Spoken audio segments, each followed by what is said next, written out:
É visivelmente desejar. Sua carência o transforma numa criança medrosa, que não vê saída diante de um obstáculo intransponível. Seu mundo psíquico se torna pequeno e o espaço mental para pensar se reduz a poucas ideias. No fundo, o depressivo desejaria não estar passando por aquilo, pois incomoda seu viver e sua normalidade, alterando a disposição psíquica. Sua vida seguia um curso que agora se encontra alterado por forças imponderáveis e por acontecimentos inesperados. Ela se questionava do porquê de tudo aquilo. O que havia feito para merecer aquele destino tão ruim? Já não bastava o que sofria? Onde estava Deus que não via seu sofrimento? Achava-se boa filha, tinha consciência de que era uma pessoa bondosa, sabia se relacionar com os outros, sabia fazer bons amigos, mas não entendia por que passar por aquele sofrimento. Aonde é que 28 Adenauer Novaes havia errado? Via tantas pessoas sorrindo, demonstrando felicidade, mesmo aquelas de condição social inferior à sua. Qual a causa para sua desdita? Tais questionamentos a levaram à infância ao lado de seus pais. Via-se criança, tomando conta e brincando com o irmãozinho, enquanto a mãe cuidava dos afazeres domésticos. Achava importante cumprir o pedido de sua mãe para que tomasse conta dele. Sentia-se uma adulta. Lembrou-se de sua puberdade e da escola que frequentava, com suas colegas e seus cadernos. Lembrou-se de sua primeira saia rodada, de cor azul e de suas longas tranças. Reviu sua adolescência feliz e seu primeiro beijo, inocente e rápido, num colega da nova escola do bairro.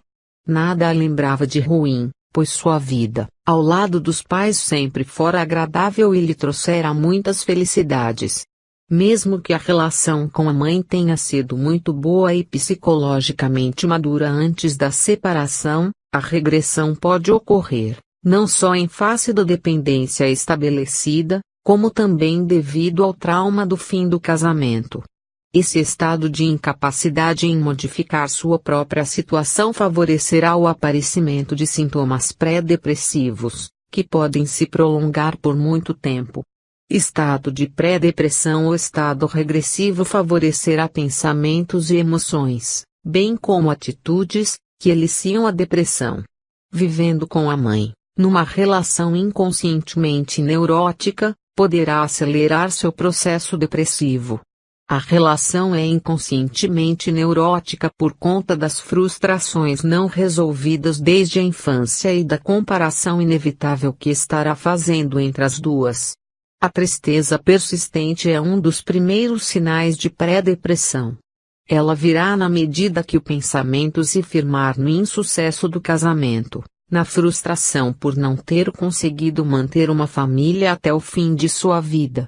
Ela projetou seu futuro envelhecendo com filhos 29, alquimia do amor, e netos, ao lado de seu marido. Ela admite até que não seja aquele com quem casou, porém não vê, a curto prazo, uma nova relação. Sua tristeza se amplia na proporção que a incomoda sobrecarregar sua mãe com os cuidados de seu filho. Como foi morar com a família originária, principalmente por causa de problemas financeiros, estará preocupada com dinheiro. Tal preocupação, de resolução improvável em breve tempo, contribuirá também para aquele estado de pré-depressão. Mesmo que nenhum outro fator ocorra para a depressão, é possível observar em pessoas com tendência à tristeza mórbida, atitudes que, se não evitadas, culminam em processos depressivos crônicos. A tristeza mórbida ocorre, principalmente, em pessoas que vivem sob condições ambientais degradantes ou que foram submetidas a traumas familiares que as inferiorizaram, sobretudo na infância. A tristeza e a sensação de que algo ruim vai acontecer são típicos do estado que antecede a depressão. A pessoa que não cultiva uma visão de mundo que lhe traga segurança quanto ao próprio futuro, fica mais propensa àquele estado. A tristeza mórbida é um estado de espírito que condiciona a pessoa ao pessimismo, ao negativismo, ao derrotismo, bem como a uma expectativa de insucesso constante diante dos mínimos desafios. Da mesma forma, pessoas que necessitam constantemente melhorar sua autoestima também podem estar próximas do estado pré-depressivo. Demandas excessivas de aumento da autoestima e de valorização externa de si mesmo são reflexos de quem teme o contato com o inconsciente, portanto, mais propensão tem à depressão. O estado pré-depressivo pode ocorrer nos seguintes casos: vida solitária, isolamento social progressivo, tristeza constante com consequente irritação, falta de objetivos concretos na vida, sentimento de rejeição e desamparo, execução de atividades rotineiras sem motivação, convivência com doença crônica e com doentes depressivos, frustração profissional, dificuldades financeiras, falta de lazer, relações familiares instáveis, relações amorosas complexas, dentre outros. 30. Adenauer-Novaes, regressão compensatória. A regressão é uma compensação inconsciente, característica de quem tenta evitar entrar em depressão ou ter uma crise nervosa. O ambiente doméstico, vivido quando solteira, parecerá mais seguro à mulher separada, não só pela companhia dos pais, como também pelo apoio psicológico que eles lhe darão. Mesmo regredindo e se sentindo fracassada, será recompensador pelo acolhimento recebido. Um homem, cuja depressão tratei, todas as vezes que brigava com a mulher resolvia dormir na casa da mãe, e só retornava à sua por insistência dela. Tal comportamento indicava uma forte dependência materna e uma frustração todas as vezes que sua mulher se comportava diferente de sua mãe. Vejo sempre um caráter simbólico na depressão, principalmente em mulheres. Parece significar um retorno ao aconchego do útero materno, portanto, ao inconsciente. Seus principais sintomas sugerem tal simbolismo. A inércia típica do feto está presente em alguns depressivos que diminuem sua resposta motora ou apresentam catatonia, a limitação alimentar, restrita ao fluxo sanguíneo e o pouco ou nenhum esforço para conseguir seu alimento, presente na falta de apetite da maioria dos depressivos, a baixa capacidade de resposta ao ambiente, à semelhança do depressivo que perde o interesse e o prazer de fazer as coisas, além da dependência materna, típica de alguns depressivos que procuram o aconchego da mãe, reforçam o simbolismo fetal nela presente. Ocorre uma regressão infantil no depressivo por não aceitar viver algo diferente do que esperava para alcançar sua felicidade. Estar ao lado da pessoa amada significa, para muitos, completar-se. Ela lhe dá carinho, atenção, sensação de bem-estar e plenitude. Isso não se quer perder. Há quem entre em depressão, após uma separação, mesmo sem estar recebendo nada daquilo. O que significa que na relação não havia sentimento, mas um vínculo de necessidade mútua ou anseio de união por motivos sociais. O 31. Alquimia do amor, rompimento de uma relação, na qual havia sentimentos maduros e explícitos, deve causar tristeza e pesar, mas não necessariamente depressão. As separações nas relações amorosas são frutos do processo de amadurecimento do ser humano, na sua busca incessante pelo autoconhecimento e na realização transparente de sua natureza essencial. Embora vistas como responsáveis pela desestruturação da família e como prejuízo aos filhos, pode ser entendido como um mecanismo de equilíbrio do ser humano no contato consigo mesmo. O rompimento, então, pode ser compreendido como resultante de uma tensão interna naquela relação, visando o crescimento dos envolvidos. Na maioria das separações conjugais, principalmente quando há filhos, há uma perda financeira para todos. Aquilo que era assumido em conjunto pelo casal, agora, será dividido. despesas que eram comuns passam a ser separadas e, às vezes, seu valor torna-se dobrado. Quando há filhos, estes normalmente ficam com a mãe, que, mesmo recebendo pensão alimentícia, parece ficar com a menor parte dos bens e recursos antes disponíveis. Quando o patrimônio é controlado pelo homem, a mulher geralmente espera um longo tempo para ter sua parte, significativamente menor, sob seu controle. Até que isso se resolva, ela decidirá procurar ajuda, retornando à casa materna. A justificativa para o retorno é, geralmente, de ordem financeira, mesmo com prejuízos, dentre outros, de perda de espaço e de controle. O retorno ao convívio materno encobrirá parcialmente a possibilidade de depressão, a qual ficará adiada enquanto dura o tempo de regressão ou até que outros fatores interfiram. Quando se tenta romper a regressão, a depressão pode surgir. Fica-se entre a cruz e a espada. Se ficar na casa materna, regride-se à condição de filho ou filha. Se procurar seu próprio espaço, enfrentando uma nova vida, pode-se entrar em depressão. Mesmo que não se retorne a morar com os pais e se receba sua ajuda financeira, a situação de dependência ocorrerá. A relação com eles, em princípio, será de gratidão, depois, na tentativa de independência, será de 32. Adenauer Novaes, querer responsabilizá-los indiretamente pela situação. Os filhos tendem a responsabilizar os pais pelo caráter que têm, principalmente quando suas vidas não se ajustam ao que desejaram. A regressão não se dá exclusivamente pelo retorno à casa materna, mas também pelas atitudes típicas que em geral o separado toma. Querendo estar bem consigo mesmo e mostrando que a separação não causou abalo psicológico, procura melhorar a aparência. O separado quer de volta sua juventude e tudo mais que a vida de casado o impedia de realizar. Quer melhorar seu humor, faz regime para emagrecer, busca academias de ginástica e passa a usar roupas joviais. Em geral, evita falar sobre o que ouve e procura contato com pessoas mais jovens e disponíveis para sair. Aquele parente separado ou disponível é procurado para companhia e aconselhamento. Amigos que se encontram na mesma situação são também procurados.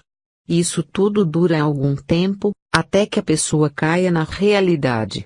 Quando a pessoa encontra outra, com a qual estabelece nova relação, a depressão não se instala ou tem seu início retardado. É comum a pessoa querer de volta a sua vida, a qual considera perdida.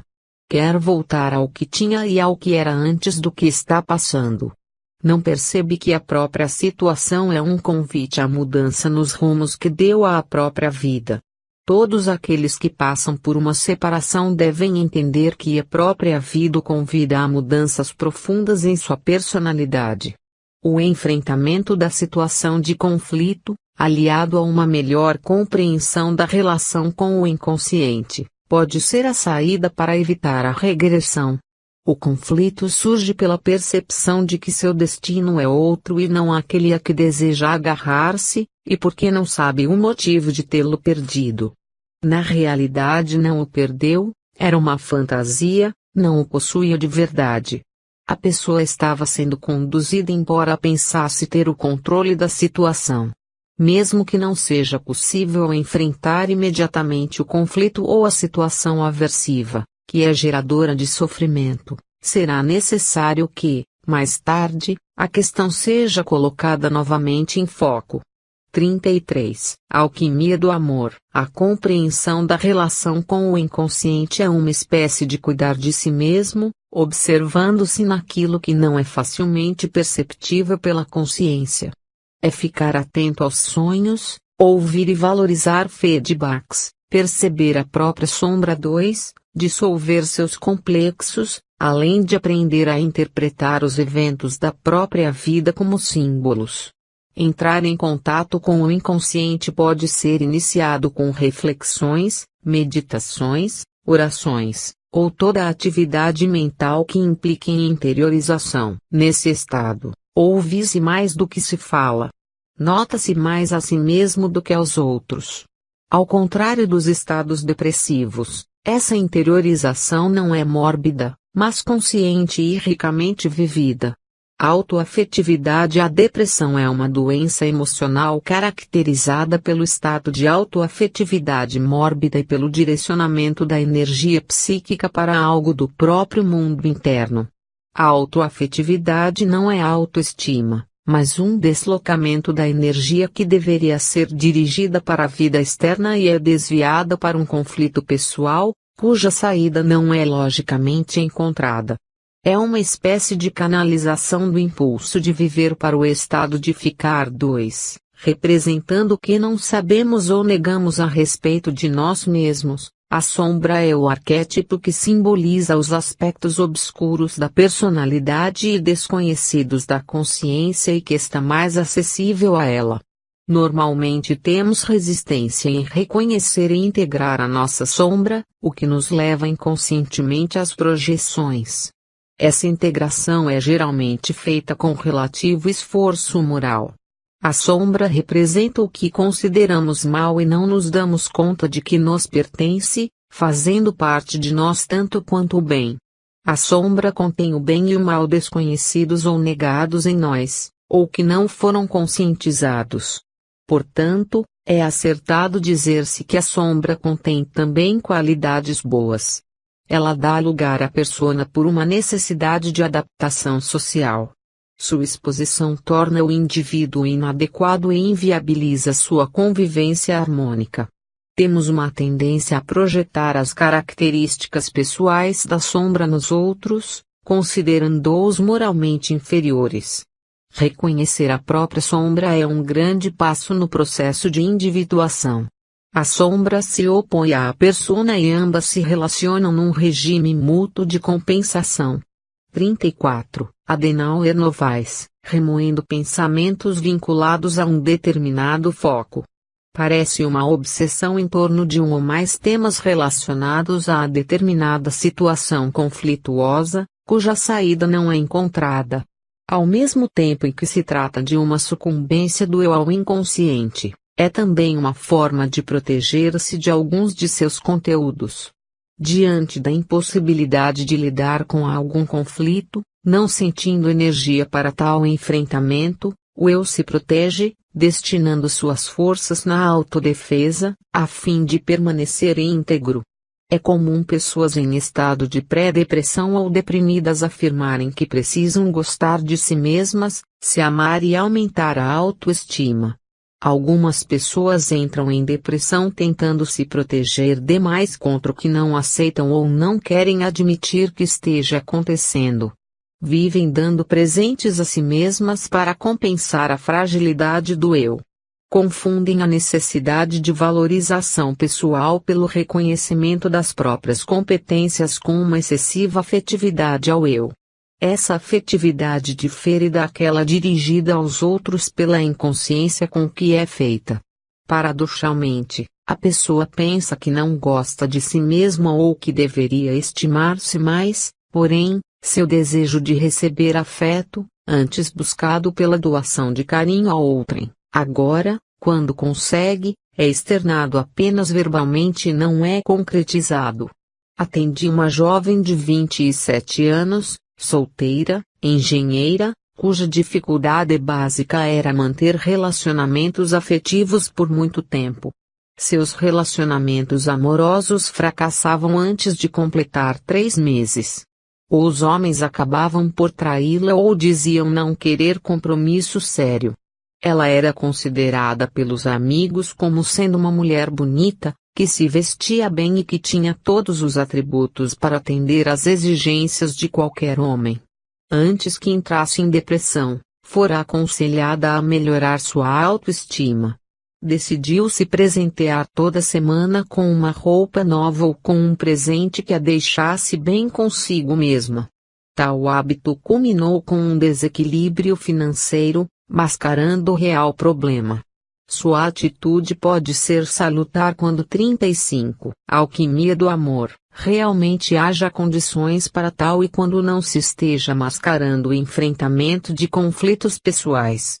Em depressão ou pré-depressão, as pessoas sentem dificuldade em externar concretamente a afetividade às pessoas queridas, direcionando-a a si mesmo, muitas vezes, de forma inconsciente. O carinho e a atenção, antes dispensados aos entes queridos, vão gradativamente minguando num processo de autoerotização imperceptível. Autoerotização deve ser entendida como direcionamento de energia psíquica a si mesmo. Os pensamentos passam a circular em circuito fechado, num processo de autopiedade e culpabilidade excessiva. Em alguns casos a afetividade é dirigida a determinada pessoa ou grupo de pessoas, filhos, pais, sobrinhos, amigos, etc., de forma excessiva e compensatória. Cuidados excessivos e mimos exagerados àquelas pessoas, são típicos. Nos casos de separação, a afetividade, antes direcionada para a relação marital, passa a ser dirigida a complexos inconscientes autônomos. Inconscientemente, a pessoa passa a se colocar na posição de coitadinha ou vítima do destino, na espera da atenção e piedade alheias. Desejam ser acolhidas, compreendidas e fortalecidas em suas razões. Negam, mas querem a atenção alheia. Mendigam afeto e, ao mesmo tempo, juram não ligar para as pessoas à sua volta. Uma vez atendi um homem de 56 anos, recém-separado, pai de 2 filhos adolescentes que optaram por ficar com a mãe.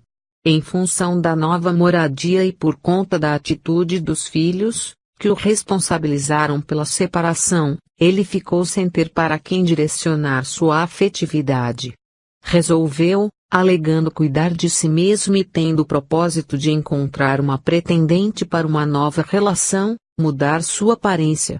Pintou os cabelos, cuja brancura já o incomodava há algum tempo, passou a fazer exercícios físicos regulares. Entrou numa dieta alimentar e buscou assessoria de uma consultora de estética e de moda. Passou a se enxergar como um jovem e a se interessar por tudo que eles gostam. Agora ia a 36, Adenauer Novaes, cinemas, andava em shoppings, usava roupas de marca conhecida, olhava mais para mulheres jovens, além de atitudes adolescenciais que passou a ter. Regrediu à adolescência, provavelmente por não tê-la vivido adequadamente. Tal regressão evitou, ao menos temporariamente, sua entrada na depressão, porém era um sinal de que ela poderia estar a caminho. A atitude dele faz surgir em sua vida um personagem inconsciente que gradativamente foi assumindo a consciência, o Puer 3. Trata-se de uma personalidade inadequada à idade do homem. É um homem eternamente jovem no corpo de um outro que gradativamente envelhece. Não tem coragem de conviver com seu natural envelhecimento, nem quer admitir que não seja mais o mesmo fisicamente. Ele quer estar sempre jovem, vigoroso, conquistar mulheres jovens, exibir-se aos homens mais velhos, mostrando seus músculos e corpo torneado. Veste-se jovialmente e frequenta academias de ginásticas nas quais faz seu ritual diário de demonstração de saúde e vigor. A depressão surgirá para ele com sinais de senilidade precoce. Atrai elogios de que não parece ter a idade que tem. Confunde ser jovem em ideias, isto é, compreender novos conceitos e as transformações sociais, com conservar uma aparência adolescencial. O Puer é produto de uma sociedade pobre, voltada para o mundo externo, da persona 4, constituído dentro de padrões estéticos e hedonistas. Mesmo assim, ele é valorizado, pois representa o 3-4, infantil, menino, criança. O termo persona deriva das máscaras que os atores gregos usavam para os diversos papéis ou personalidades que interpretavam. É o aspecto ideal do eu que se apresenta ao mundo e que se forma pela necessidade de adaptação e convivência pessoal. É o que se pensa que é. Muitas vezes a persona é influenciada pela psique coletiva, confundindo nossas ações como se fossem individuais. Ela representa um pacto entre o indivíduo e a sociedade, sendo um conjunto de personalidades ou uma multiplicidade de pessoas numa só. A identificação do ego com a persona provoca o afastamento de nossa identidade pessoal, isto é, corremos o risco de não sabermos quem realmente somos. Somos, ao mesmo tempo, seres individuais e coletivos, pois temos uma natureza singular como também temos atitudes que nos confundem com a coletividade. 37. Alquimia do amor, esforço e a esperança contra a sucumbência ao profundo poço sem fim da depressão. Mesmo pueril, adiando o contato do indivíduo consigo mesmo, o salva de um possível desastre iminente. Ele, porém, deve desconfiar de sua forte tendência aos encantos do puer, prevenindo-se de forma a evitar os excessos. Desencontros amorosos. Todas as pessoas desejam encontrar um amor. Amar e ser amado é um desejo arquetípico, inconsciente, de todo ser humano. Todos buscam alguém que lhe complemente a vida. Essa busca se dá pela tendência inata que existe em cada ser humano de realizar, através da união com alguém, aquilo que acha não estar completo internamente. O masculino busca o feminino como a ave deseja seu ninho. Há um vazio interno em cada ser humano, o qual deveria ser ocupado por todas as características opostas à personalidade. O preenchimento se dará quando se encontrar alguém que possui características que se assemelham àquelas que se deseja ter. É dessa forma que ocorre a projeção dessa parte inconsciente e oposta da personalidade. Todos encontram na vida pessoas que tenham características semelhantes àquelas que serviram de projeção aos seus anseios. A busca pela formação do par é, portanto, mais do que uma questão pessoal, uma tendência coletiva. Não conseguir realizar esse intento promove frustrações e sensação de incompletude.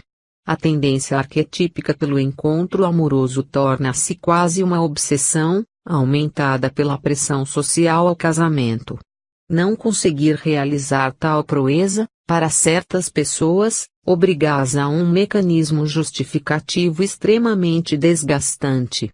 Quem não consegue realizar seu anseio íntimo e coletivo, costuma apresentar uma personalidade rígida e reativa, justificando sua solidão forçada com argumentos voltados para algum idealismo. Seu ideal passa a representar sua personalidade não alcançada no encontro amoroso. 38. Adenauer Novaes. Em geral, as relações amorosas começam pelo mecanismo da projeção inconsciente. O outro, a quem se destinam os sentimentos afetivos, preenche inconscientemente o lugar da figura idealizada de parceiro complementar. Tal figura representa um ideal de pessoa que se deseja como companheiro de vida. Muitas relações atravessam os anos como encontros de representações de parte a parte. O casal vive uma vida em suspensão, pois não conseguem realizar a passagem para um estágio acima daquele em que se situavam antes do casamento. Nem ele nem ela conseguem promover ou ser o agente de transformação na personalidade do outro. Vivem uma vida artificial, sem realizarem a metanoia necessária em cada existência no corpo. Quando os envolvidos se deparam com a personalidade real do outro, se decepcionam, desejando ou conspirando para o rompimento da relação. Não é fácil lidar com a personalidade de alguém com quem se vive, ao descobrir, um dia, que esta é diferente da que se acostumou ou se desejou estar junto. O desencontro amoroso será consequência de se viver sem o aprofundamento em questões fundamentais de uma relação. Não se trata de neurotizar a relação amorosa com questões que mais denotam obsessão psicológica e insegurança do que diálogo maduro. É preciso encontrar a medida do diálogo numa relação. Quando o exagero ocorre é porque um está entrando em contato com a sombra do outro. Surgem acusações, ciúmes exagerados, cobranças, arrependimentos e ódios. Casais que conviveram muitos anos, às vezes, já na velhice, tornam-se inimigos convivendo no mesmo espaço, por causa da vida artificial que levaram, na qual não houve espaço para desabafos, escuta madura, valorização do outro e carinho desvinculado do sexo. O segredo talvez seja construir a relação com paciência e ter senso de oportunidade, viabilizando momentos adequados para se atingir a conexão com a alma do outro. Muitas depressões contêm uma história de desencontro amoroso. As separações, as impossibilidades de relação amorosa, os sentimentos de rejeição e o abandono, são eventos para os 39, alquimia do amor, quais ninguém se prepara antecipadamente. Preparar-se, para algumas pessoas, seria conspirar contra. Outras, quando pensam naquelas possibilidades, atraem a insegurança, preocupando-se excessivamente. A maioria que passa por uma desilusão amorosa recusa-se a acreditar inicialmente no que está acontecendo. Questiona-se, por que eu? Não acredita ou não sabe as razões. Alguns conseguem perceber as causas em si mesmos, porém, a maioria projeta no outro os motivos da quebra da relação. Isso pode decorrer do diferencial de sentimento que uma pessoa tem por outra, existente numa relação amorosa. Dificilmente duas pessoas se gostam com a mesma intensidade e pelas mesmas razões. Essa diferença é cobrada, de alguma forma, quando eles têm algum tipo de discussão. Nas brigas, a cobrança do esforço maior ou da disposição e entrega a mais vai aparecer. Não satisfeita a justificativa ou não sendo correspondido em seus sentimentos, a possibilidade de depressão será maior. Quem muito dá, muito cobra. O equilíbrio entre os sentimentos para alguém e a energia destinada à própria vida, cuidando de si mesmo, na medida certa, pode evitar cobranças, prevenindo contra estados depressivos. Quem se une a alguém deve ter em mente, ao menos superficialmente, uma ideia dos motivos pelos quais o outro está ao seu lado, além do próprio sentimento.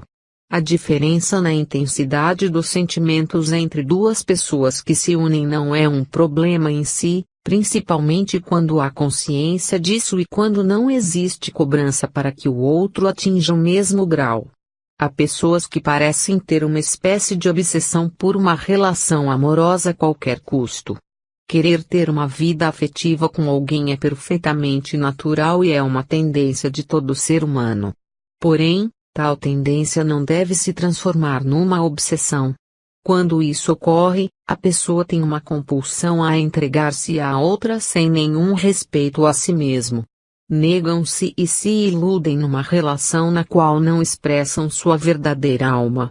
Não alcançando o sucesso desejado numa relação, ficam sempre na expectativa de que outra se torne sua grande chance não conseguida.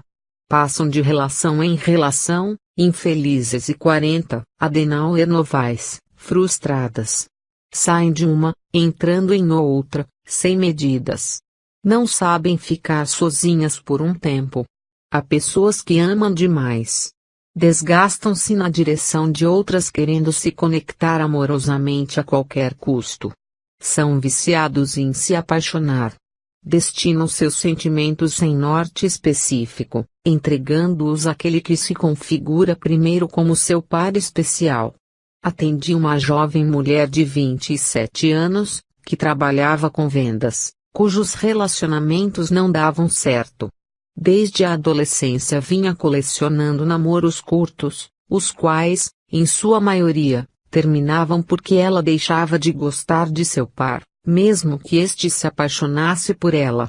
Eram homens bonitos, que a tratavam bem, que queriam estar ao seu lado e que lhe davam carinho e atenção. Porém, ela enjoava deles. Nenhum lhe agradava o suficiente.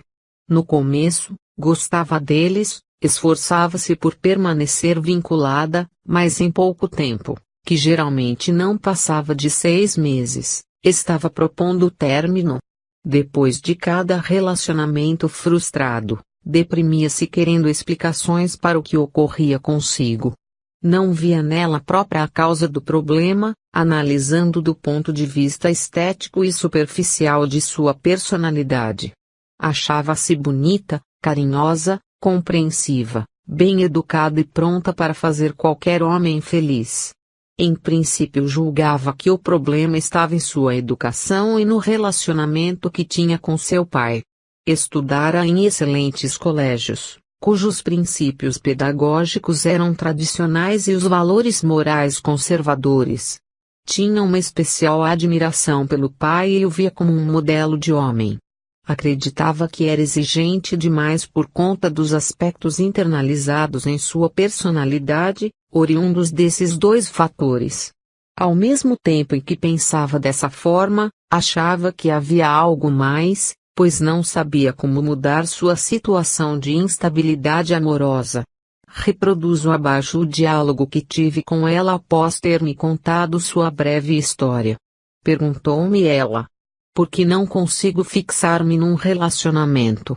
Respondi-lhe com outra pergunta: o que você quer de um relacionamento? 41. Alquimia do amor. Ela, com ar de obviedade, respondeu: ser feliz, lógico. Fiz-lhe, então, outra pergunta: você não acha que é uma exigência grande demais para você? Ela, depois de alguns segundos de silêncio reflexivo, surpresa e impactada pela minha indagação, respondeu: é. Talvez. Continuei em silêncio e olhando fixamente em seus olhos. Percebi que ela ficou muito pensativa. Talvez venha a entender que sua dificuldade reside exatamente na projeção inconsciente de seu desejo imediatista, sem atentar aos obstáculos inerentes a tudo de grandioso que se almeja. A consciência se defende de tudo aquilo que pode suplantá-la, armando-se com mecanismos para permanecer em seu estado de equilíbrio. Nem sempre se ajuiza as razões que impedem o alcance de algum desejo que se acha possível realizar. A maioria acredita que tem o direito de obter o que deseja pelo simples motivo de que todo mundo consegue. Não entende os sinais da vida, que aparecem nos impedimentos e dificuldades para alcançar o que deseja ou acha que tem direito. As razões que atraem uma pessoa a outra nem sempre se devem à busca consciente que se faz por alguém. Existem fatores incompreensíveis que levam uma pessoa a outra.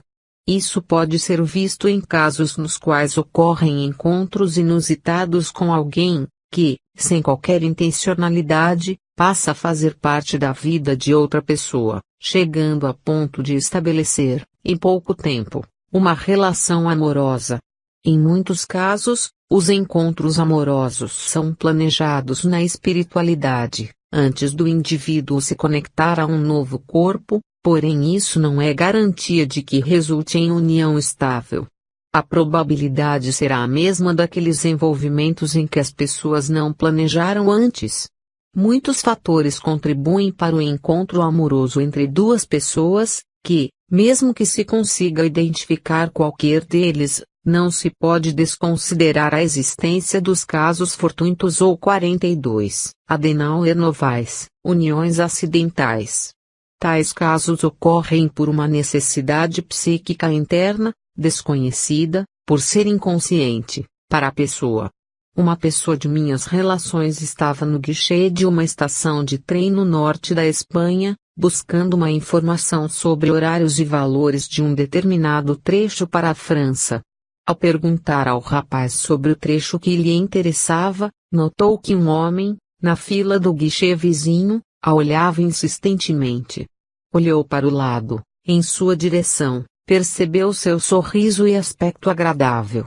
Sem cerimônias, ele lhe falou em francês: eu também estou indo para lá. Chegaremos dentro de 2 horas e meia.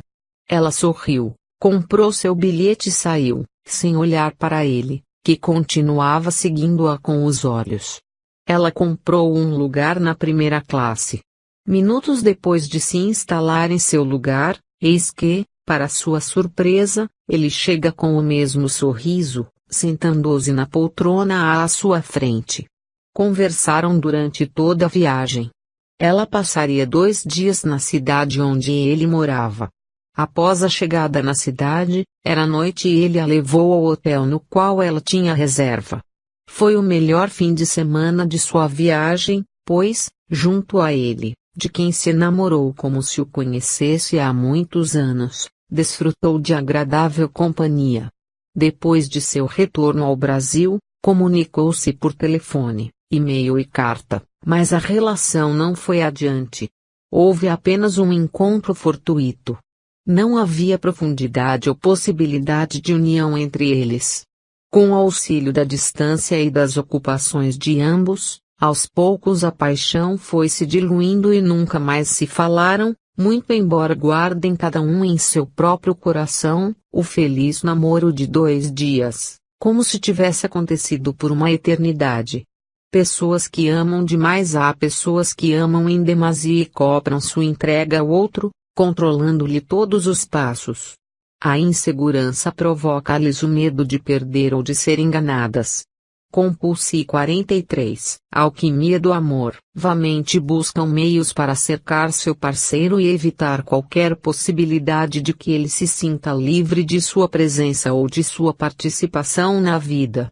Terminam por sufocar o outro, provocando-lhe o desejo real de se libertar de tal tutela. Algumas vezes, tais relações não costumam durar, provocando insatisfação na pessoa. Neste caso, vivem entrando e saindo de relações amorosas. Outras vezes, duram anos, aprisionando as pessoas numa teia inextricável e mórbida, gerando, por vezes, traições e infelicidade mútua. Nos casos de pessoas compulsivas por uma relação, ou seja, que não conseguem ficar sem alguém para namorar ou viver junto, seria importante cuidar de si, sem a obsessão por encontrar alguém. Alguém especial só será atraído quando o processo de autovalorização estiver em curso. Quando não se atenta a isso, pode ocorrer a ligação com uma pessoa também compulsiva, que esteja na mesma sintonia, que também não se valoriza. Nesses casos, a relação será um desastre ou durará pouco tempo. A pessoa compulsiva por uma relação tem mais suscetibilidade para entrar em depressão, pois se desilude com muita facilidade, frustrando-se a cada desencontro amoroso. Geralmente aconselho as pessoas que passam a ter essa compulsão, a tentarem fazer um jejum, viver um tempo sem relação. Nem sempre elas conseguem, pois adquiriram o hábito de estar sempre disponíveis para o menor sinal de que alguma pessoa possa ser seu par desejado. Não querem perder a oportunidade. Pensam que tal encontro só ocorre uma vez. Têm ânsia de encontrar seu par perfeito. Muitas vezes, não querem dar a impressão aos outros de que não são capazes de estar ao lado de alguém. São orgulhosas e não gostam de se sentir inferiores nesse ponto. Não percebem que seu par surge de seu mundo interno, numa correspondência inconsciente que se estabelece, muitas vezes, à revelia de seu desejo. A vida possui seus mecanismos que possibilitam as conexões entre as pessoas. É preciso conhecê-los e aprender a lidar com eles. Quando ocorre a demora de encontrar uma pessoa com 44 Adenauer Novaes, quem se relacionar, é sinal de que é preciso se conhecer mais, para não incorrer em novas frustrações com o primeiro que aparecer. Muitas pessoas compulsivas em se relacionar acabam por estabelecer encontros parciais, isto é, com pessoas parcialmente impedidas. A outra pessoa já tem um relacionamento. O famoso triângulo amoroso fatalmente acontecerá. Depressão no triângulo amoroso. A relação a dois é convencional e é construída dentro de padrões sociais estabelecidos com propósitos conscientemente definidos e por demais conhecidos. Em geral, ela atende ao desejo de constituir uma família. A relação triangular desafia esse propósito, desequilibrando o sistema pretendido, ou, em alguns casos, promovendo um certo equilíbrio instável. A relação com uma pessoa, quando não há pretensão semelhante à do casal convencional, atende a objetivos outros que podem ser alcançados quando um pacto é estabelecido. As relações entre pessoas nem sempre se constroem para alcançar pretensões convencionais. A sociedade de hoje tem admitido relações nas quais não há pretensão de ter filhos, ou viver sob o mesmo teto, morar na mesma cidade, ou dormir no mesmo quarto, dentre outras modalidades. Quando o casal faz um pacto de relação não convencional e tanto ele quanto ela têm bastante consciência das implicações pertinentes, não há insatisfação entre as partes nem são geradas situações causadoras de depressão. O pacto numa relação triangular deve ser muito mais claro e explícito, além de constantemente renovado, do que aquele existente em outras relações não convencionais. Ninguém deseja manter uma relação triangular, quando objetiva constituir uma família. Quando acontece, a culpa se instala, ameaçando os propósitos de manter intacto o núcleo familiar.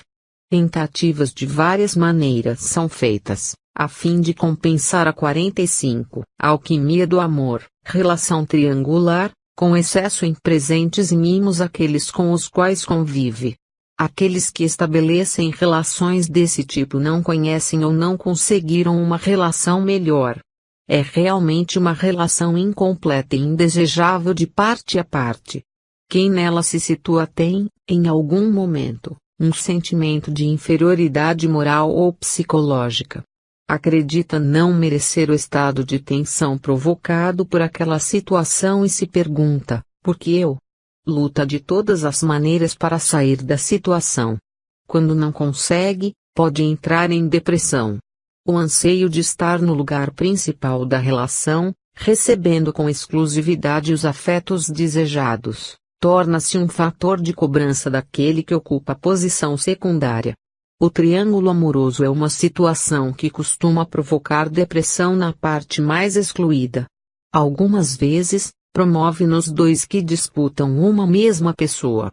Na pessoa que tem relacionamentos com outras duas, as quais não sabem uma da existência da outra, a depressão poderá se instalar pela incapacidade de escolher uma delas, renunciando à outra. Sentir-se-á impotente e infeliz perante a situação.